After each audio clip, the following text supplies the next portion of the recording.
One area where I think I could have done a lot better is in the area of providing clemencies and pardons to men and women who were over sentenced.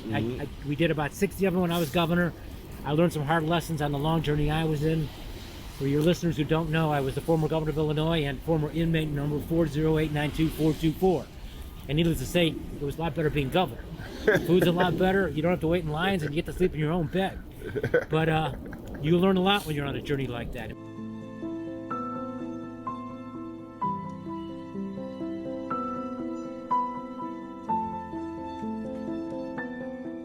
Can you believe it? That's right, I'm still here, living inside this tent for 100 days, from November the 20th to February 28th, bringing to you the issues and awareness that you need to know about the violence on the south side of Chicago, but also to raise as much money as possible to build a community center on this much needed block called O Block. It's called O Block because it's named after a young man named O.D. Perry who was shot and killed. The gangs took the O in his name and started calling it O Block. I decided that we're going to keep the O, but we're going to change it to Opportunity Block. I want to thank Fox for giving me the opportunity every single day to bring to you Rooftop Revelations, where I share with you my thoughts, viewpoints, and opinions as it relates to matters in Chicago and across our great country. And every now and then, from this rooftop, I get to bring you some very special guests. Today, I'm grateful and thankful to have a guest with us, and we're going to have some real, true dialogue. I can't wait to do that. But it's our former governor of the state of Illinois. Governor, welcome. Thanks for having me, Pastor Brooks.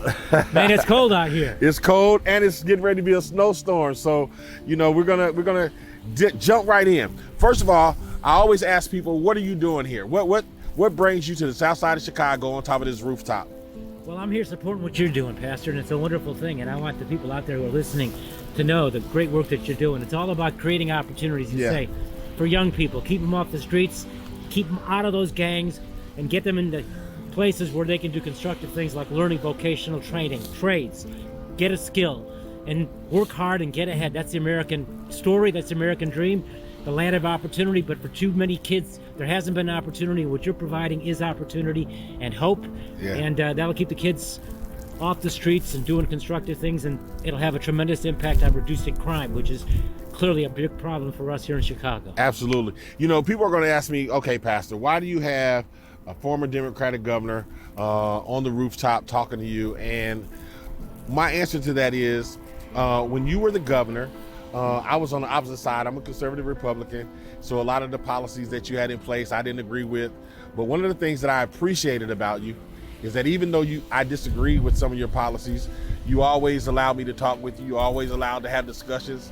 You always heard people out, and I appreciated that. So I wanted to bring you and I wanted to hear you out. I wanted to hear your thoughts on some things, and I wanted to ask you some tough questions. And one of the questions that I wanted to ask you is, you know, those policies that we talked about, do you feel like when you were serving as the governor, do you feel like any of your policies were wrong policies? Well, frankly, Pastor, and this probably won't shock you, it won't surprise you, but I really think I was a great governor and did a lot of good things for real people. Healthcare for all of our children, free public transportation for our seniors, for the disabled, preschool for 3 and 4-year-olds. I would not raise taxes on the people, even though my fellow Democrats wanted a big income tax increase. I wouldn't do it. We moved the money around to make it work for people.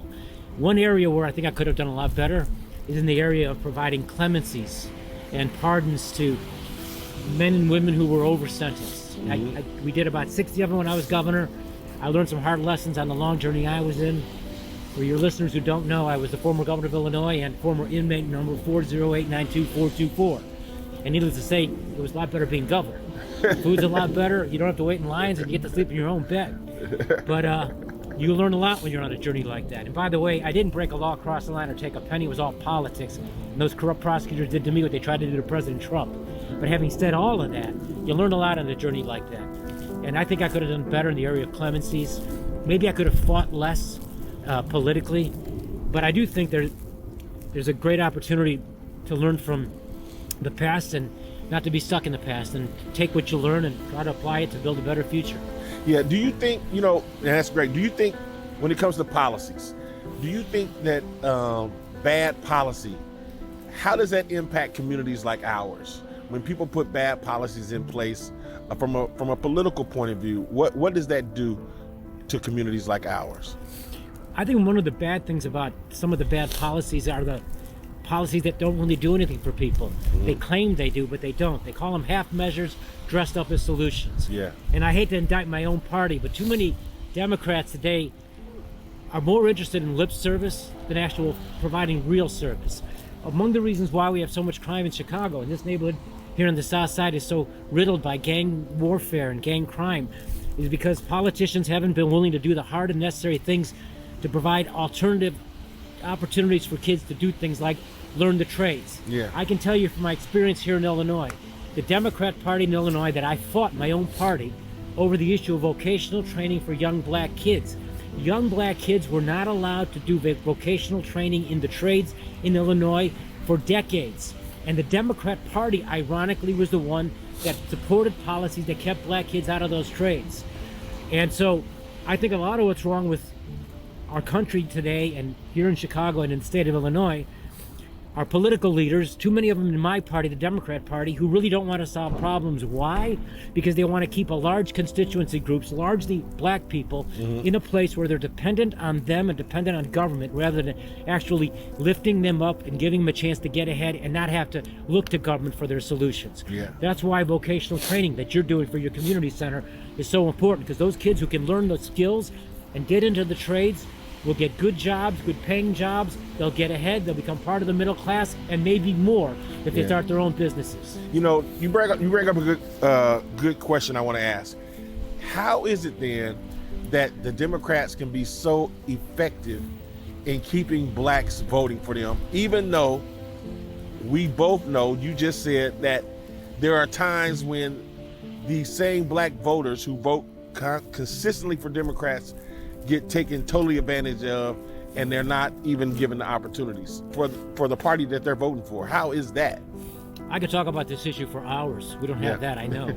But I'll say a couple of things. First, what happened to black people in American history is a terrible tragedy. It's the original sin of our country. And to this day, we're still trying to undo that sin. So there are very real grievances that black people have by how they've been treated in the United States in our history. Slavery, segregation, Jim Crow, separate but equal. A lot of that had to do with the old Democrat Party that was the ones that were behind segregation and Jim Crow.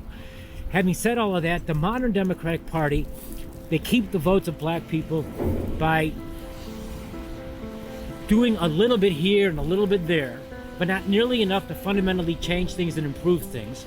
They make it so that government becomes the only place where the community can go to for solutions. They make it harder for individual enterprise and businesses to grow and develop because they're not willing to do the hard things to keep neighborhoods safe. And as a result of that, a vicious cycle occurs of dependency, which encourages single-family homes, the absence of dads in the home, an abandonment of the old and precious moral values that are taught in black churches, which are so fundamental. And because of that, because of the grievances, it's very easy to point fingers and blame, rightfully in many ways, other people. And so when you do that, and you're so cavalier about playing the race card, which is what a lot of today's Democrats do, rather than bring us together but dividing us, rather than uniting us but dividing us on the issue of race, it's unhelpful, and it pushes people apart and doesn't bring them together. And it makes, I believe, white America a little less open-minded about the real difficulties that black America faces. And I think the disservice that's being done today with this, what's being called, not by me, but by intellectuals, neo-racism. This new neo-racism that is out there where instead of bringing people together, irrespective of the color of their skin, they're starting to divide people, even in our schools, racially. I think that's going backwards, not forwards. And it's done for cynical political reasons, because if you can keep a community that votes 90 to 95% for one party, like the black community does, angry at the other part of the community, you keep that big vote. And it's cynical politics, and frankly, it's immoral, and it's wrong. Absolutely. No, so with that said, what would you do, knowing all this, what would you do differently now, politically, thought-wise, policy-wise, if you were still a governor, knowing all the things you know now, experiencing all the things you know now, what would you do? Because a lot of people don't know that if you wanted to, because Trump gave you a pardon, you could run for a federal office. You could run for president, you could run for senator, you could run for Congress.